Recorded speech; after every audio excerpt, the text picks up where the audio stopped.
Hello बच्चों, online शिक्षण में आप सभी का स्वागत है। आज हम लोग कक्षा 8वीं के का गणित विषय पढ़ेंगे। कक्षा 8वीं का गणित विषय हम पढ़ने वाले हैं। तो चलो देखते हैं। पाठ 8 चतुर्भुज की रचना तथा चतुर्भुज के प्रकार। इसमें प्रश्न संग्रह 8.2 के प्रश्नों को भी पढ़ेंगे। पहले हम इसमें जो है समकोण चतुर्भुज को समझेंगे, यानी आयत। समकोण चतुर्भुज अथवा आयत किसे कहते हैं उसे हम देखते हैं। जिस चतुर्भुज के चारों कोण समकोण होते हैं उस चतुर्भुज को समकोण चतुर्भुज अथवा आयत कहते हैं। यहाँ पर आपको एक आकृति दिख रही है। यहाँ पर इसके चारों कोण समकोण हैं और जो है इसकी भुजाएं आमने सामने की समूह भुजाएं बराबर हैं। तो दी गई आकृति में यम कोण P बराबर यम कोण Q बराबर यम कोण R बराबर यम कोण S सभी 90 अंश हैं। यहाँ पे जितने भी कोण आपको दिखाई दे रहे हैं सभी 90 अंश के कोण हैं। तो इसको हम समकोण कहते हैं। इसलिए दी गई आकृति PQRS एक आयत है। यह दी गई आकृति एक आयत है। इसके बाद जो है इसकी और क्या विशेषता है। दी गई आकृति में भुजा PQ बराबर भुजा SR, यानी PQ आप ये जो भुजा PQ है SR के बराबर है और भुजा PS भुजा QR के बराबर है। तो आयत के विकर्ण परस्पर समद्विभाजित करते हैं। विकर्ण एक दूसरे को समद्विभाजित करते हैं, यानी समान जो है स्थान पर जो विभाजित करते हैं। समान स्थान पर यानी आधे पर विभाजित करते हैं, समद्विभाजित करते हैं, दो भागों में एक दूसरे को बांटते हैं। तो आयत के विकर्ण परस्पर समद्विभाजित करते हैं।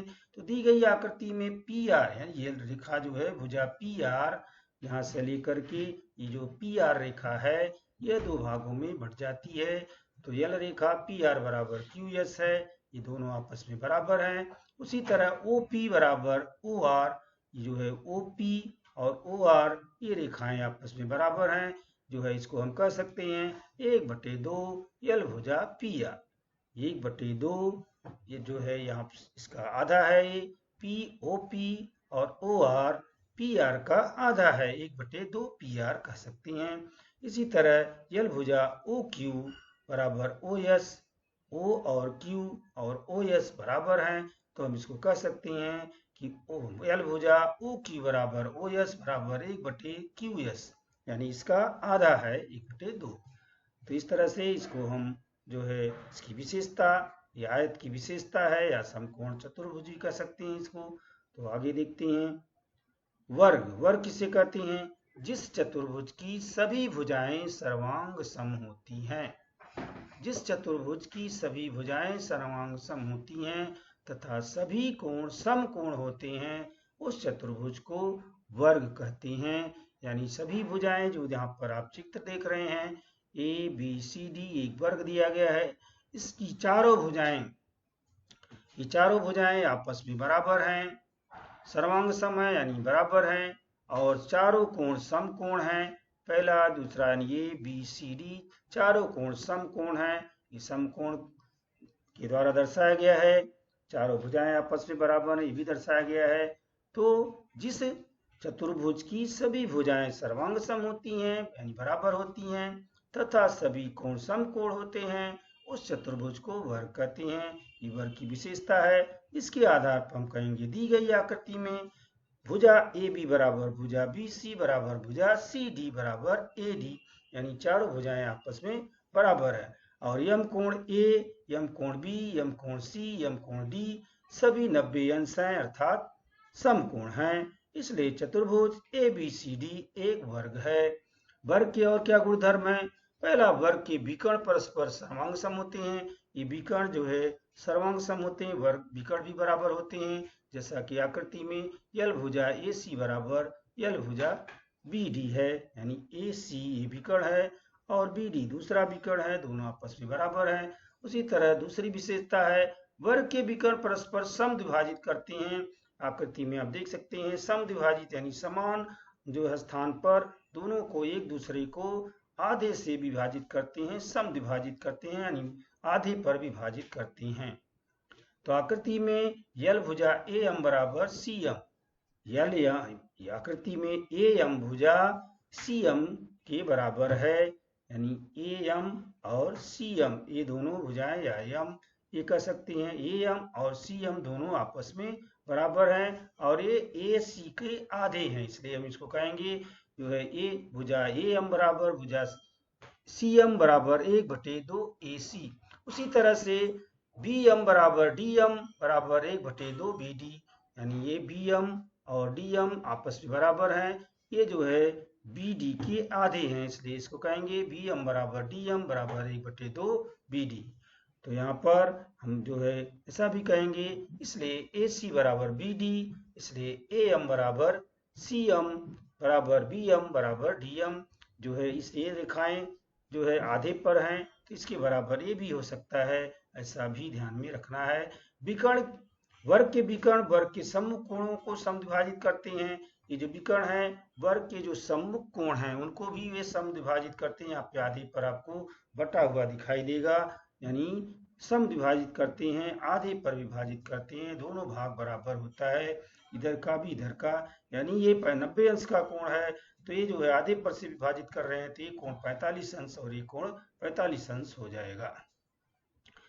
आगे देखेंगे सम चतुर्भुज किसे कहते हैं, जिस चतुर्भुज की सभी भुजाएं समान लंबाई वाली यानी सर्वांग सम होती हैं उस चतुर्भुज को सम चतुर्भुज कहते हैं। यहाँ पे केवल भुजाओं को ध्यान में रखना है, जिस चतुर्भुज की सभी भुजाएं समान लंबाई वाली यानी सर्वांग सम होती हैं उस चतुर्भुज को सम चतुर्भुज कहते हैं।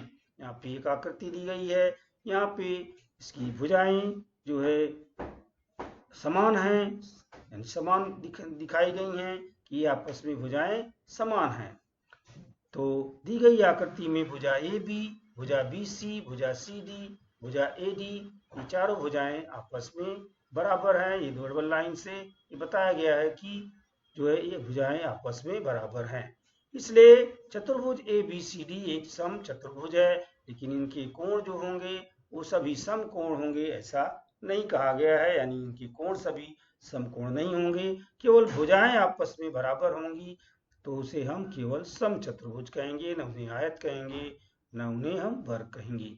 सम चतुर्भुज की क्या क्या गुणधर्म हो सकते हैं, पहला हम देखते हैं सम चतुर्भुज के सम्मुख कोण सर्वांग सम होते हैं, सम्मुख कोण जो आमने सामने की कोण है वो सर्वांग सम होंगे, बराबर होंगे।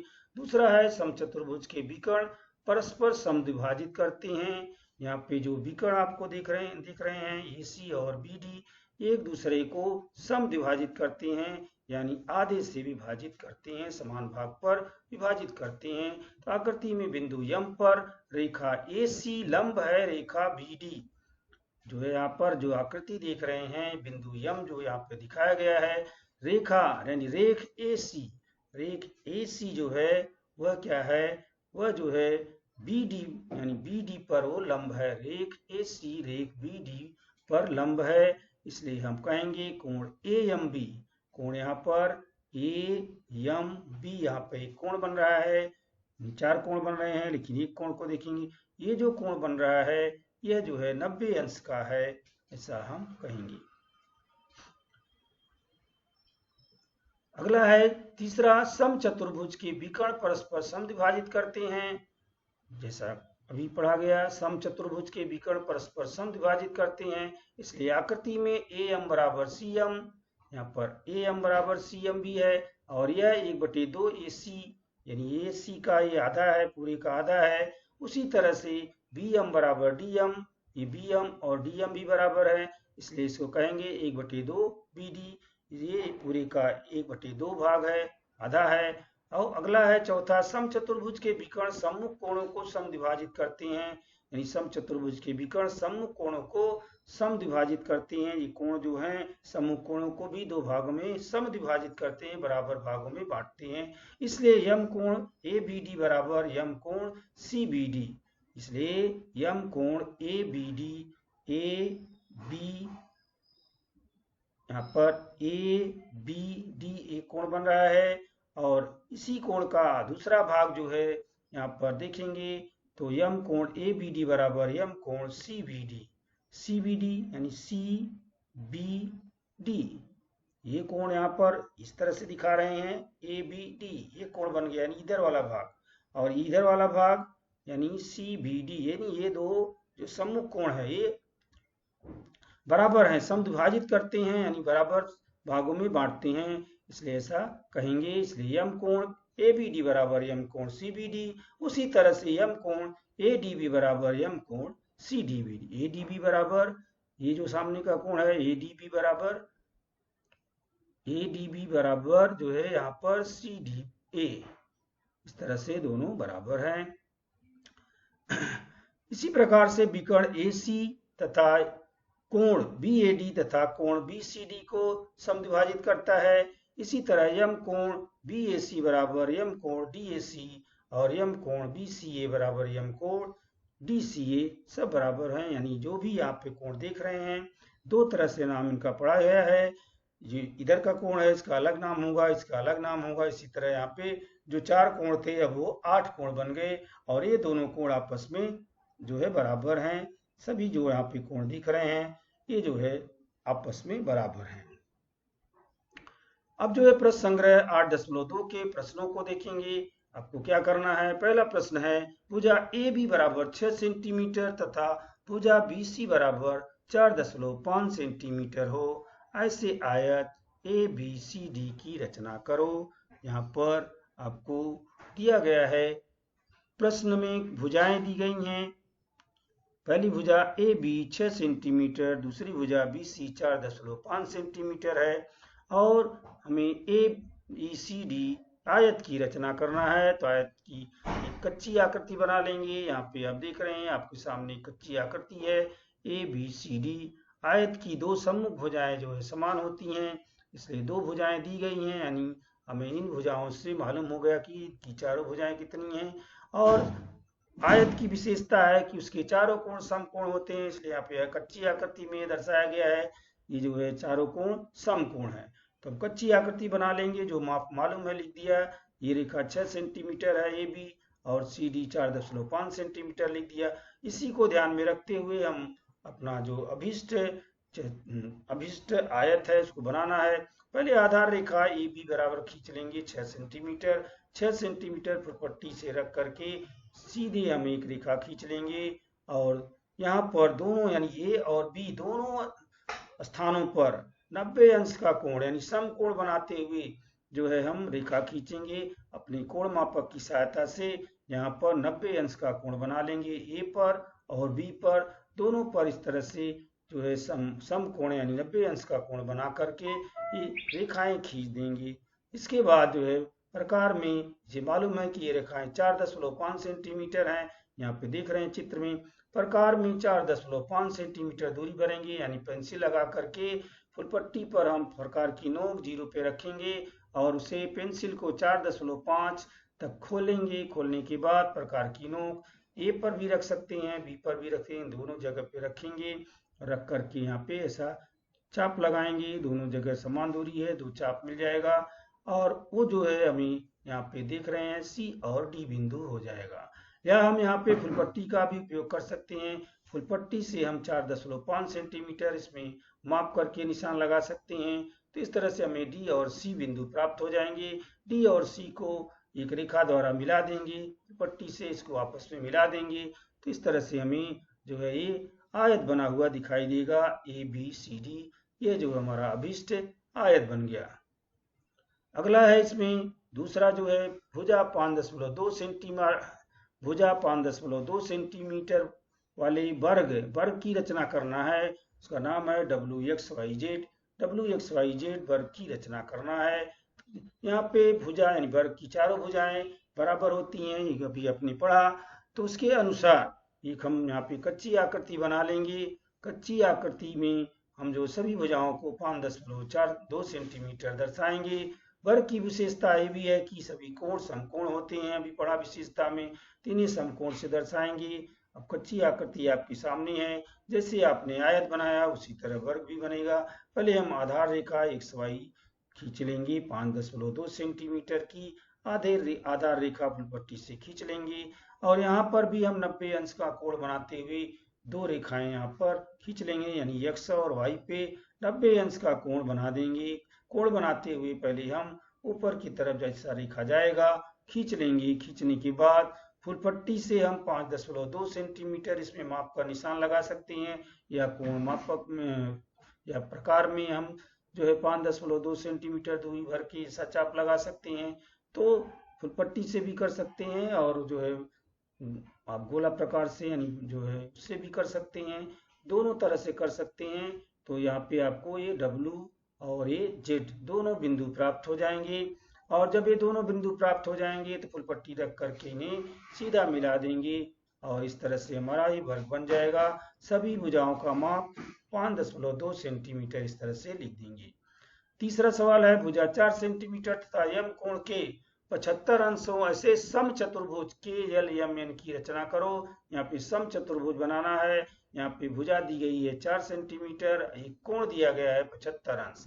तो सम चतुर्भुज की चारों भुजाएं बराबर होती हैं लेकिन कोण बराबर नहीं होते हैं।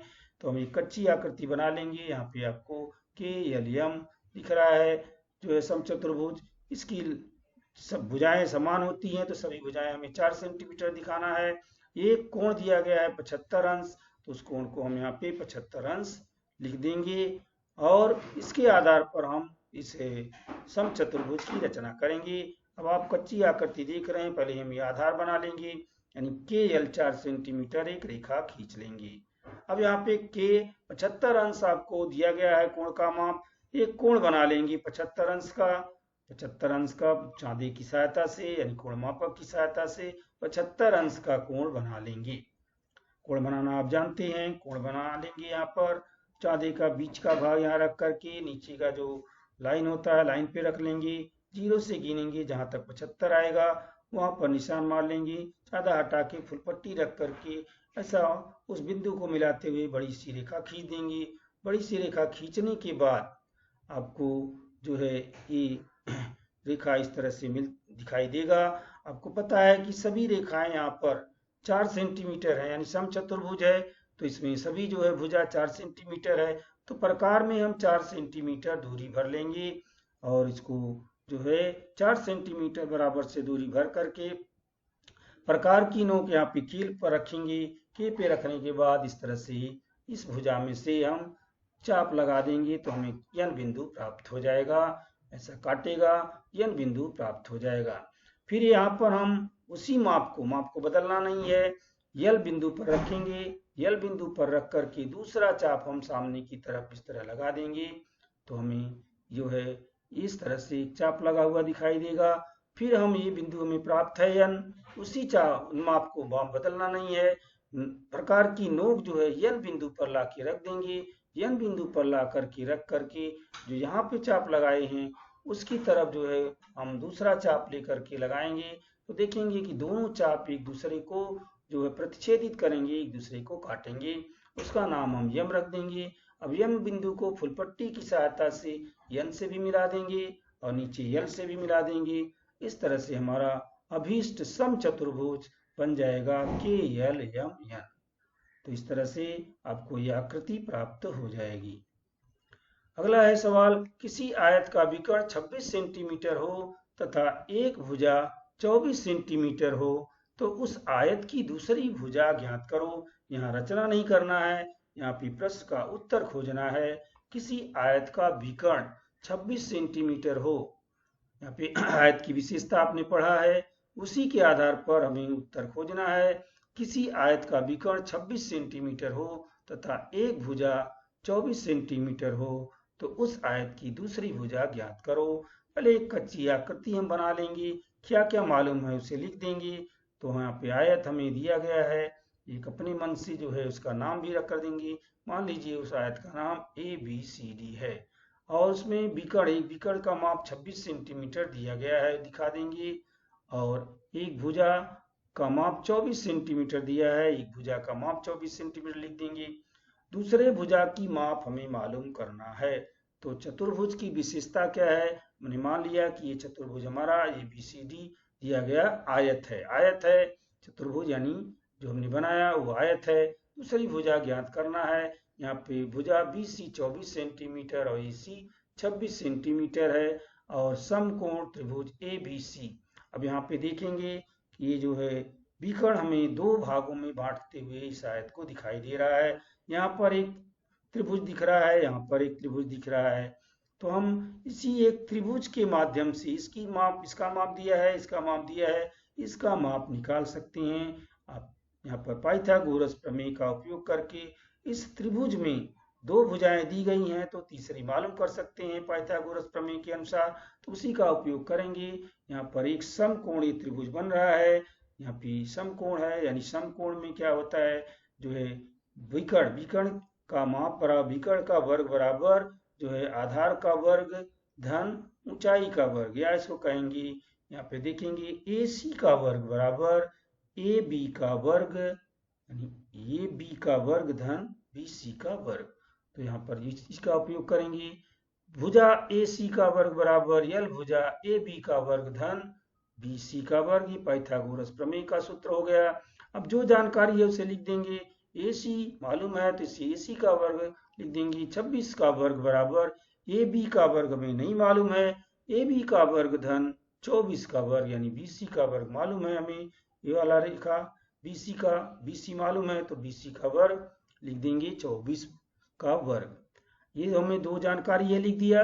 तीसरी जानकारी प्राप्त करना है AB का वर्ग। तो AB का वर्ग निकालने के लिए पहले हम जो यहाँ पे वर्ग कर देंगे, 26 का वर्ग यानी 26 गुणे 26 करेंगे तो हमें 676 प्राप्त हो जाएगा। इसलिए 676 बराबर L भुजा AB का वर्ग बराबर, अब 24 का भी वर्ग कर देंगे, 24 का वर्ग यानी 24 गुणे 24 करेंगे तो 576 प्राप्त हो जाएगा। तो अब हमें इसका माप मालूम करना है AB का वर्ग। AB को हम बाहर ले लेंगे, इसलिए भुजा AB का वर्ग बराबर, तो ये हम कैसे मालूम होगा, ये दोनों भुजाओं का योग इसके बराबर है।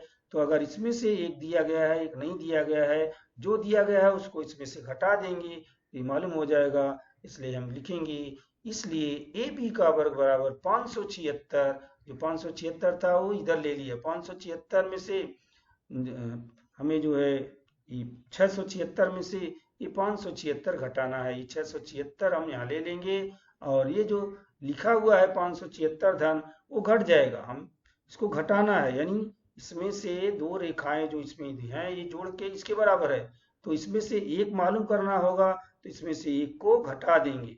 इसलिए लिखेंगे AB का वर्ग बराबर 676 ऋण ये 576, तो घटा देंगे तो L भुजा AB का वर्ग बराबर 676 576, तो 100 का डिफरेंस है, 100 आ गया। अब यहाँ पे वर्ग लिखा हुआ है, L भुजा AB का वर्ग बराबर 100, तो AB बराबर कितना होगा, तो अब इसका वर्गमूल निकालेंगे, यानी 100 का वर्गमूल निकालेंगे। AB का वर्ग, AB बराबर कड़ी में 100 यानी 100 का वर्गमूल, तो लिखेंगे L भुजा AB बराबर 100 का वर्गमूल 10 गुणे 10, 100 बराबर 10 गुणे 10 होता है, इसलिए 100 का वर्गमूल हो जाएगा 10, यही हमारा उत्तर हो जाएगा। दूसरी भुजा यानी जो ये भुजा से ऊंचाई हो है AB और ADC का माप जो है 10 सेंटीमीटर है, इसलिए कहेंगे आयत की दूसरी भुजा की लंबाई 10 सेंटीमीटर है। अगला सवाल है पांचवा समचतुर्भुज, यहाँ पर इसका नाम है ABCD के विकर्णों की लंबाइयां 16 सेंटीमीटर तथा 12 सेंटीमीटर हो तो उस समचतुर्भुज की भुजा तथा परिमिति ज्ञात करो। समचतुर्भुज की भुजाएं बराबर होती हैं, अगर हमें भुजा प्राप्त हो गई तो परिमिति ज्ञात कर सकते हैं। तो यहाँ पर दिया है विकर्ण की लंबाई, दोनों विकर्ण की लंबाई दिया है, समचतुर्भुज ABCD के विकर्णों की लंबाई 16 सेंटीमीटर और 12 सेंटीमीटर है। इसके आधार पर हमें भुजा और परिमिति ज्ञात करना है, तो पहले भुजा ज्ञात करेंगे, परिमिति हमें मालूम हो जाएगा। तो हम एक समचतुर्भुज की कच्ची आकृति बना लेंगे, उसमें जो जानकारी है उसे दिखा सकते हैं। चारों भुजाएं हमें जो है बराबर होती हैं, विकर्ण का माप जो है 16 सेंटीमीटर यहाँ लिख भी सकते हैं, 12 सेंटीमीटर है लिख देंगे। मान लीजिए कि आपका चतुर्भुज ABCD एक दिया गया समचतुर्भुज है। अब इसमें क्या क्या जानकारी है उसको देखेंगे। भुजा AC बराबर 16 सेंटीमीटर, AC जो है वो 16 सेंटीमीटर है और BD बराबर 12 सेंटीमीटर, ये BD 12 सेंटीमीटर दिया गया है। समचतुर्भुज के विकर्ण, अभी हमने इसकी विशेषता में पढ़ा कि समचतुर्भुज के विकर्ण जो है एक दूसरे को समद्विभाजित करते हैं, परस्पर समद्विभाजित करते हैं, एक दूसरे को आधे पर विभाजित करते हैं, इधर का पोर्शन बराबर होता है। तो इसलिए हम कहेंगे कि ए एम बराबर ए एम यानी जो है इतना यहाँ तक है, ए एम बराबर जो है 1/2 गुणे ए सी, ये इसका आधा है। तो हम इस तरह लिख सकते हैं, इसलिए यल भुजा ए एम बराबर 1/2 गुणे यल भुजा ए सी। उसी तरह हम कहेंगे यल भुजा बी एम जो यहाँ पर है ये भी इसका आधा है, इसलिए हम कहेंगे बी एम बराबर 1/2 गुणे बी डी, इसका आधा कर देंगे। तो यल भुजा ए एम बराबर कितना है, ए एम बराबर कितना हो जाएगा, यल भुजा ए एम बराबर 1/2 गुणे 16, ए एम जो है किसके बराबर होगा, इसका आधा। तो इसको निकालेंगे तो ए एम बराबर 1/2 गुणे 16 बराबर 8, जो ऊपर हमने लिखा था ए एम बराबर 1/2 गुणे ए सी, हम यहीं पे नीचे ही निकाल सकते हैं। ए एम बराबर 1/2 गुणे 16 बराबर 8 सेंटीमीटर। और दूसरा निकालेंगे बी एम बराबर 1/2 बी गुणे बी डी, यहाँ लिख देंगे बी एम बराबर 1/2 गुणे 12। तो 2 से काट देंगे 12 को, 6 आ जाएगा, तो ये 6 सेंटीमीटर उत्तर हो जाएगा। इस तरह से हमें ए एम मालूम हो गया और बी एम मालूम हो गया। यहाँ पे 4 त्रिभुज आपको बने हुए दिख रहे हैं। हमने इस त्रिभुज की 2 भुजाओं की जानकारी प्राप्त कर ली। ये आधा था तो ये 8 सेंटीमीटर हो गया, 16 था तो ये 8 है, और यहाँ पर ये 12 था तो ये 6 है, ये मालूम हो गया। अब इसके अनुसार समचतुर्भुज के विकर्ण परस्पर लंब होते हैं, इसलिए ये जो है परस्पर लंब होते हैं एक दूसरे पर, इसलिए इसका हम क्या कहेंगे, इसलिए यम कोण ए एम बी, यहाँ पे जो कोण बन रहा है यम कोण ए एम बी, यहाँ पर कोण बन रहा है, और एक दूसरे के जो है क्या होते हैं, समचतुर्भुज के विकर्ण परस्पर एक दूसरे के लंब होते हैं, इसलिए यहाँ पर जो कोण बनेगा, इसलिए यम कोण जो है इसको यम कोण कहेंगे, यम कोण ए एम बी 90 अंश है। इसको 3 नाम से पढ़ेंगे तो ए एम बी होगा, या यम कहेंगे, ये जो है समकोण है। अब यहाँ पे जो त्रिभुज बना ये समकोण त्रिभुज बन गया। इसकी 2 भुजाओं की माप मालूम है, इसी में भी पाइथागोरस प्रमेय का उपयोग करेंगे, इसलिए समकोण त्रिभुज ये बन गया, इसका नाम हो गया ए एम बी।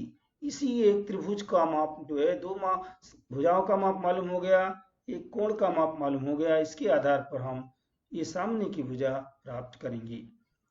तो पाइथागोरस प्रमेय के अनुसार यल भुजा ए बी का वर्ग, सामने ए बी है, ए बी का वर्ग बराबर ए एम का वर्ग धन एम बी का वर्ग, ए एम ये आधार हो गया और ये ऊंचाई हो गया, तो ए बी का वर्ग बराबर ए एम का वर्ग धन एम बी का वर्ग, जो माप मालूम है लिख देंगे। इसलिए यल भुजा ए बी का वर्ग बराबर 8 का वर्ग, अभी हमने निकाला, ये 8 है, ये 6 है, यहाँ लिख भी सकते हैं। ए बी का वर्ग बराबर 8 का वर्ग धन 6 का वर्ग, इसलिए ए बी का वर्ग बराबर 64, 8 का वर्ग 64 हो गया, 6 का वर्ग 36 हो गया, लिख दिया। दोनों को जोड़ लेंगे, इसलिए ए बी का वर्ग बराबर 100, 64 और 36 मिलकर 100। अब ए बी बराबर जो है वर्ग में है, इसका वर्गमूल निकाल लेंगे 100 का, ए बी का वर्ग बराबर 100 का वर्गमूल अभी पहले भी निकाला, तो 10 गुणे 10 बराबर 100, इसलिए 100 का वर्गमूल यानी 10, इसलिए ए बी का वर्गमूल बराबर 10 और ए बी का वर्ग बराबर यानी 100 का वर्गमूल 10 हो गया, इसलिए ए बी बराबर 10 सेंटीमीटर। तो समचतुर्भुज ए बी सी डी की परिमिति कितना होगी, जब भुजा प्राप्त हो गई तो परिमिति यानी भुजा गुणे 4 या 4 गुणे भुजा, इस तरह से सूत्र है, परिमिति बराबर 4 गुणे भुजा। तो 4 में इस 10 का गुणा कर देंगे, 4 गुणे यल भुजा ए बी अर्थात 4 गुणे 10 बराबर 40 सेंटीमीटर। इस तरह से परिमिति ज्ञात हो गई। समचतुर्भुज की भुजा की लंबाई 10 सेंटीमीटर और परिमिति 40 सेंटीमीटर है, उत्तर प्राप्त हो गया। अगला सवाल देखेंगे, 8 सेंटीमीटर भुजा वाले वर्ग के विकर्ण की लंबाई ज्ञात करो। 8 सेंटीमीटर भुजा वाले वर्ग के विकर्ण की लंबाई ज्ञात करो। यहाँ पे कुछ जो है प्रश्न में सुधार किया गया है, किताब में थोड़ा प्रश्न दूसरे टाइप से लिख दिया गया था, तो इसको सुधारित किया गया है। 8 सेंटीमीटर भुजा वाले वर्ग के विकर्ण की लंबाई ज्ञात करो। यहाँ पर आपको एक कच्ची आकृति बना लेना है, ए बी सी डी इस तरह से आपको बना लेना है, और ये चूंकि वर्ग है, वर्ग की भुजाएं बराबर होती हैं, तो सभी भुजाएं बराबर है, 8 सेंटीमीटर दिया गया है। और वर्ग की विशेषता क्या है कि इसकी जो है चारों कोण समकोण होते हैं और विकर्ण भी बराबर होते हैं। 8 सेंटीमीटर भुजा वाले वर्ग के विकर्ण की लंबाई ज्ञात करो।